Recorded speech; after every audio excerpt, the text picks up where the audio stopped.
Welcome to 30 Minutes. I'm your host, Parrish Murphy. The content provided in this program is for informational purposes only. If you are under a doctor's care, please follow your doctor's instructions.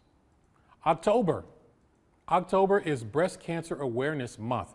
During Breast Cancer Awareness Month and throughout the year, people wear pink ribbons to honor survivors, remember those who lost their lives to the disease, and to support the progress being made to defeat breast cancer.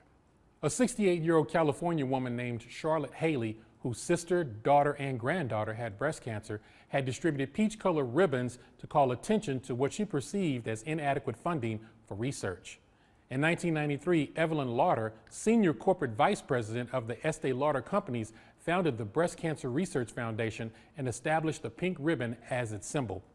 Male breast cancer, and yes, it's a thing, and it's generally overlooked. In 2009, the male breast cancer advocacy groups Out of the Shadows Pink, A Man's Pink, and the Brandon Greening Foundation for Breast Cancer in Men joined to globally establish the third week of October as Male Breast Cancer Awareness Week. To get a little more insight on breast cancer, I took a trip to one of my favorite places, HCC's Coleman College. Professor Lakeisha Hadley is one of the instructors at HCC's Coleman College. She's been there for over 11 years, and before that, she helped run the emergency room at Lyndon B. Johnson Hospital. So she's been there, done that, and seen just about everything. Breast cancer. I always thought that there was just one type of breast cancer. I thought breast cancer was just breast cancer. But doing my research, I actually learned that there were different types of breast cancer. Talk to me about the different types. Yes, there are a few different types of breast cancer, and that just depends on where it originates. So we have ductal carcinoma, that is where it originates in the ducts of the breast. You have lobular carcinoma, where it originates in the lobes. We have triple negative, that also is how the cancer responds to the hormones, as well as ductal carcinoma in situ, and that's kind of the lining of the ducts. So there's various different ways, it just depends on where it originates. Obviously, mammograms are important to determine if you have some type of breast cancer or if there's a problem, but should men get those too? Because I remember I'm starting to see, just doing my research, and even, about several years ago, Richard Roundtree, who is Shaft, the manly man in our community, he had breast cancer. Absolutely. Is there a rise of men getting breast cancer?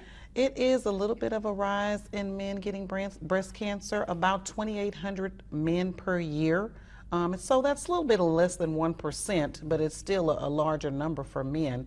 And it's seen more so in men that have what's called gynecomastia, where you have the more enlarged breast. But mammograms are usually not recommended for men, only if they do have that higher risk. It is a difficult type of test to perform because the man doesn't actually have a large breast to put on the plate. But they can still get mammograms if need be.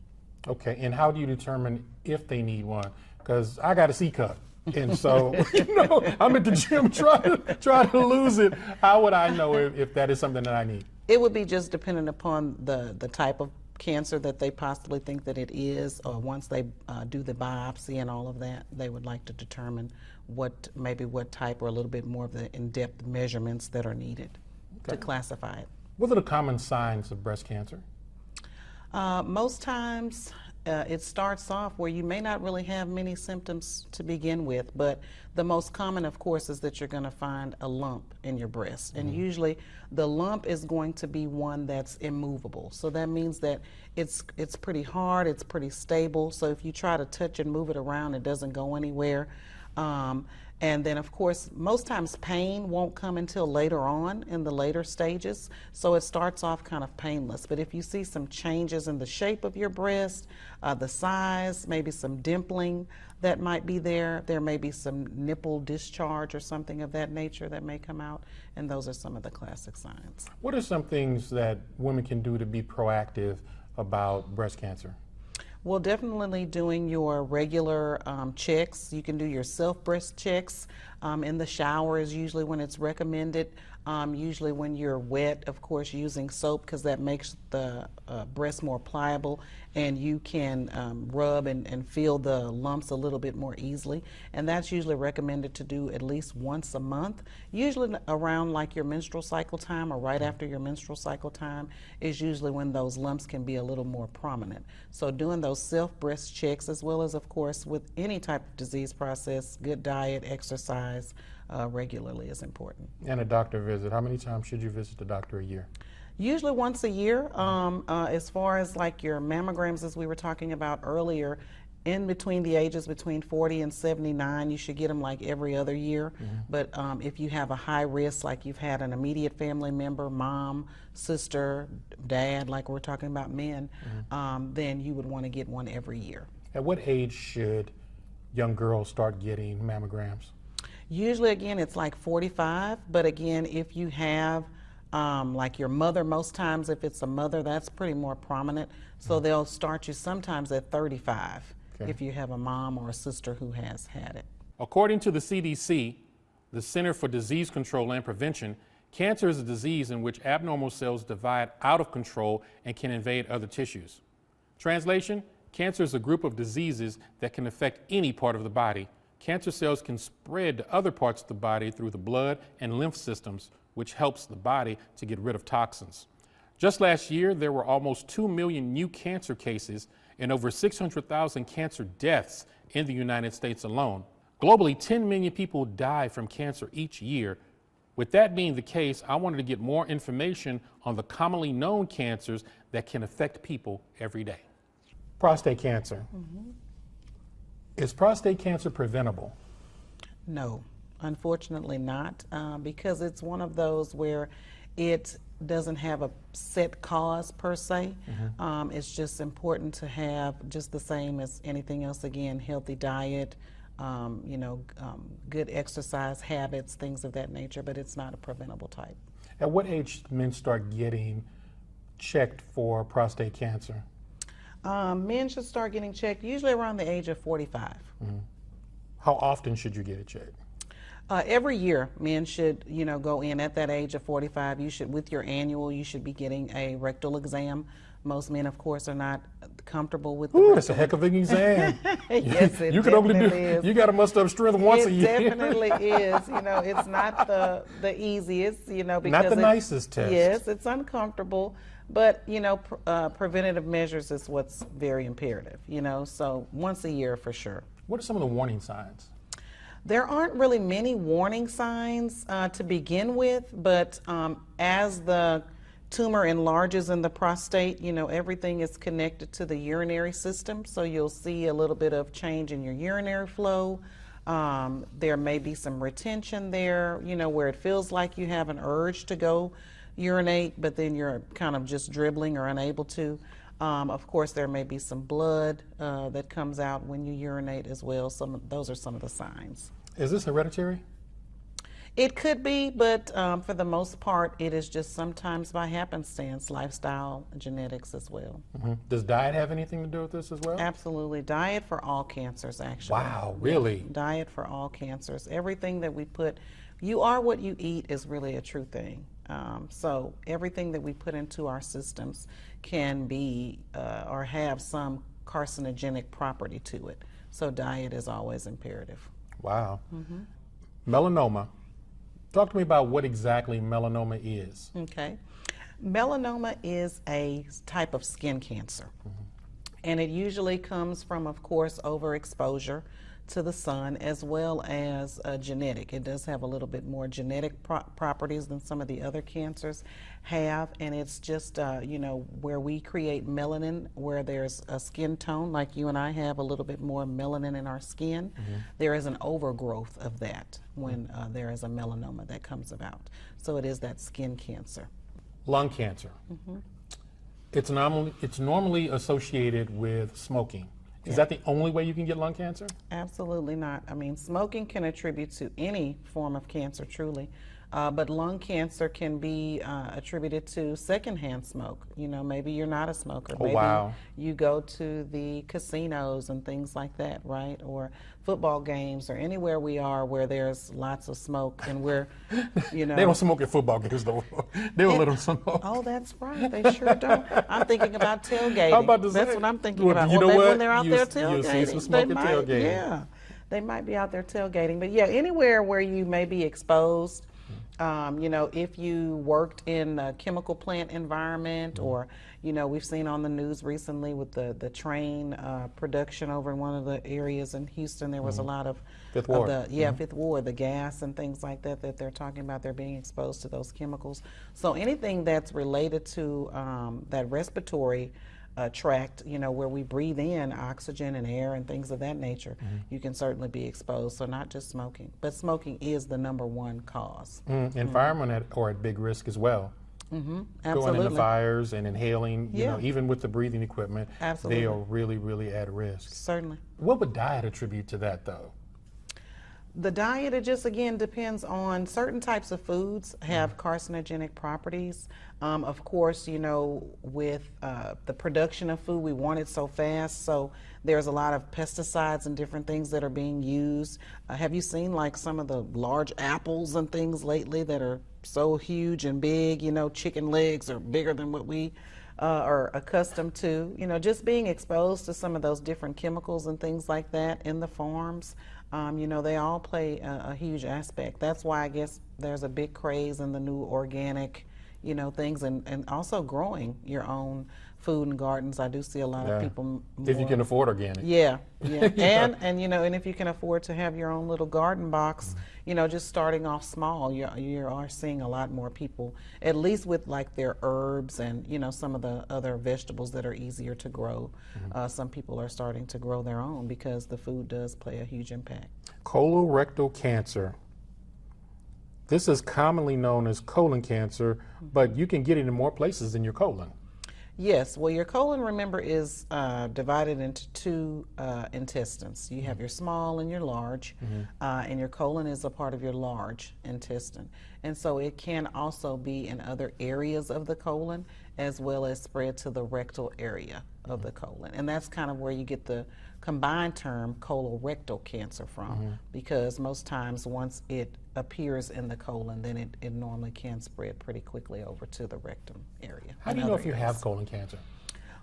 Well, you know, that's a hard one too sometimes because like everything else, we can all have a stomach ache one day, right? You know, so you may have that abdominal pain. But some of the key classic signs, of course, is blood in the stool. You may start to feel weak, fatigue. There may be some nausea, vomiting, diarrhea, constipation. But some of the early things that you would look for is like change in your bowel habits. So let's say you go all the time, every morning, right? You're religiously going every morning for years upon years. And then suddenly your bowel habits flip. You know, maybe you're starting to see more constipation, or you're seeing a change where you're not going in the morning all the time like you used to. So those certain things we have to kind of pay attention to, our regular habits. And that's usually kind of one of those earlier signs that will be the telltale. So you should, when you eat, you should go not too long after that. Would that be a normal, would that be regular? Well, regular is usually that you should have a bowel movement at least once a day. That is considered regular. So there's 7 days a week. So we should be having at least 7 stools for sure a week. But you know, there can be some over-regularity as well too, and that also can just depend upon the types of foods as well. Like we were Eat talking the wrong about earlier. thing and ooh. Yep, absolutely. So you just have to kind of pay attention to your body, is what I say. How do they treat colon cancer? The same way with chemo and radiation, there's just various different types, as well as surgery also. Unfortunately, they will remove a portion of the colon, and then you may have to get a colonoscopy, just depending upon the location. Like we talked about, that large and small intestine, depending on the location of it, then you may have to get a colostomy bag on you, and you just have to either depending on the location where it is, you will have to either have it for temporary or permanent. Temporary is usually when it's in a place where they can reconnect the colon together, but if it's in a place where they're unable to reconnect, then unfortunately that colostomy bag is what you'll have to wear for the remainder of your life. Leukemia. How do you get cancer in your blood? it's normally known as blood cancer. It is. I'm just curious, how do you do that? Yeah, that one is a tough one also. It is, the leukemia cancers are a little bit more on the genetic side. So they do have a little bit more factor related to that, as well as it's a mutation. There is a change in some of your DNA that kind of affects your blood, and that's usually where blood cancer, leukemia comes from. There are 4 different types of leukemia. And some are more common than others. And of course, in kids, you'll see leukemia very common, but they have a higher chance of survival, 90%. Why are kids more susceptible to leukemia than adults? You know, it's truly, I don't know if there's really much research out there that says why kids have it more than, but I would definitely say it's more linked to the genetic aspect. What are some of the symptoms of leukemia? For leukemia, you know, it's a kind of a hard one as well because it's in the blood, but most times you're going to see that weakness, fatigue. You may see some anemia, you know, where you're feeling tired a lot. There could be just mainly that weakness and things like that. You don't really see a lot with leukemia, so to speak. You can go on months and months without, you know, knowing that it's there because you may not see those changes until it really gets more drastic. Some of the forms of chronic leukemia produce no warning signs of any sort. That being said, how can you be proactive about something that doesn't show you any type of signs or any indication that it's there? The same thing again is just that diet and exercise, you know, just staying focused on, you know, eating right, eating healthy, exercising, getting your routine physicals and checkups, and then again just listening to your body. You know, if you just sometimes even when we say you don't have many symptoms, you know if something kind of feels off or different with you. You know, because you know how you feel every day. You know, you can tell if you're starting to feel more tired or if you're not getting enough rest or enough sleep or whatever the case may be. So there may sometimes be subtle signs that are there, but you definitely have to just listen to your body and continue to get your regular checkups. Pancreatic cancer. Why is pancreatic cancer detected so late? One, because it's way deep inside the body. It's one of our organs that's tucked kind of under our rib cage over here on the left side. And it's usually detected late because there's not really many signs as well. You don't get a lot of signs with it.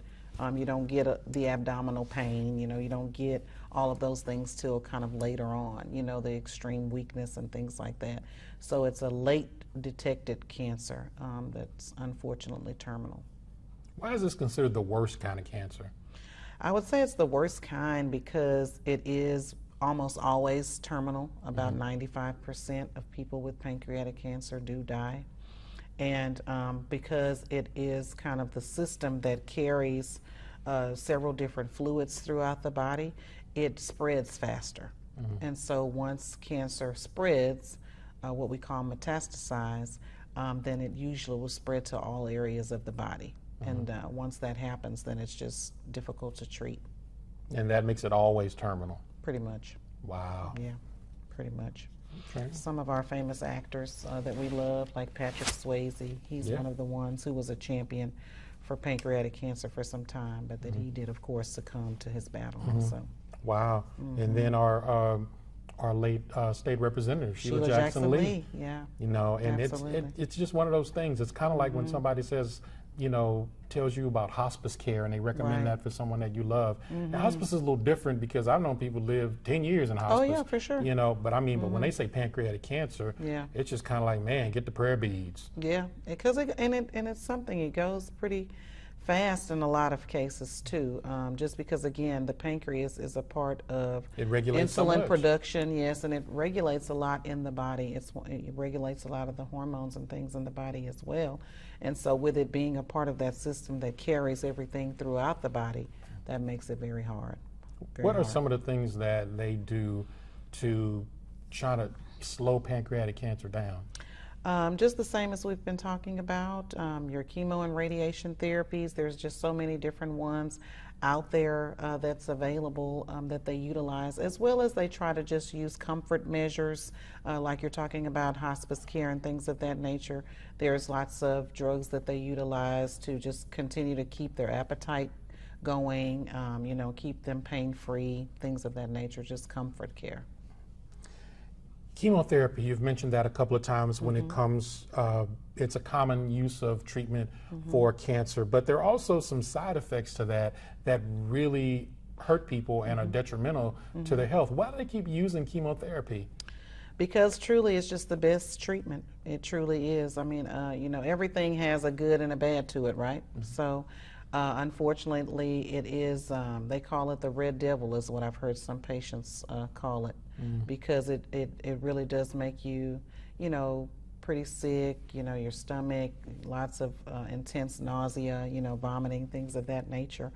But it does the job, and so that's why they're still utilizing it, because it's one of the, the best treatments. What exactly does chemotherapy do? It kind of fights the cancer tumor that's in there. It kind of helps to fight and break that tumor down, shrink it down, and just continue to make it dissolve and go away. That's basically what it does. Now, when you talk about severity of cancer, we normally talk about it in stages. Correct. 1, 2, 3, 4. Talk to me about each stage. The stage just depends on the size of the tumor, the location, and its ability to spread. So usually with level 1, that is where it's a smaller size tumor. It's kind of located in one area, and it has no lymph node involvement. Stage 2 is usually where the tumor has gotten a little bit larger, and it does have some lymph node involvement. Stage 3, same thing, it's just larger. It begins to go maybe deeper inside the tissues as well, and then it also has lymph node involvement. And then stage 4 is then, of course, where it is a larger tumor than stage 3 in size, and it has now then metastasized or spread to all areas of the body. Cancer research, that's an ongoing thing and has been for many years. Right. What exactly do they do in cancer research? Well, the number one thing you'll always hear about is clinical trials, right? You've heard of that. And that usually is related to different types of medications or treatments that they have out there. They're always looking for what causes the cancer, what makes it progress, what makes it spread, these things that we've been talking about today, those risk factors and things of that nature. So if you live in an area like where we're talking about the 5th Ward residents, if you live in that area versus an area that doesn't have that pollution, are the incidences more high? So that's how they can determine more of what causes these types of cancers. They look at the different types of medications and treatments and chemos to determine, what types fight which type of cancer better, or which sizes, which stages, things of that nature. So that's what a lot of the research is being done. What are some of the medical advances? Chemo, again, they are just starting to develop different forms of chemo, different forms of radiation technology, different medications and treatments, immunotherapies, just different types of stem cell treatments. There's all different types of technology that they're trying to utilize. And AI, AI is now... Can't get away from that, You can't get away from that Gosh, AI. everywhere. It is everywhere. Robotics, surgery, everything, that they utilize. But they're utilizing AI as well to delve into, the staging and the development and all of that as well. Okay, and finally, are there any communities specifically that are susceptible to a unique type of cancer? Yes, for the prostate cancer, Black men, it's more higher in Black men, the incidence of prostate cancer. And for the Caucasian race, melanoma is actually more prominent because they don't have or they lack the melanin that we have as African Americans. So that's more common in their race and population. Why is prostate cancer more prominent in Black men? You know, I don't know that the studies show exactly why it's more prominent in black men, but I'm sure it could be attributed to more of the diet and things that we eat, because the black population or African American population does consume a little bit more unhealthy, I guess, diet than some other underserved races. communities. Yeah, and underserved communities, things of that nature. Absolutely. Okay. Well, thank you for your help, Professor Hadley. Yes. I really appreciate it. Thank you. This was great. Appreciate it. Thank you again, Professor Hadley, for your valuable insight, and thank you to all the wonderful people at Coleman College. The content of this program is for informational purposes only. Consult your doctor before making any decisions about your health. If you have anything you think is interesting that I should cover, send me a message on our YouTube channel at 30 Minutes with Parrish Murphy and subscribe to our channel. For all of the wonderful people that help put this show together, I'm your host, Parrish Murphy, and I will see you next time.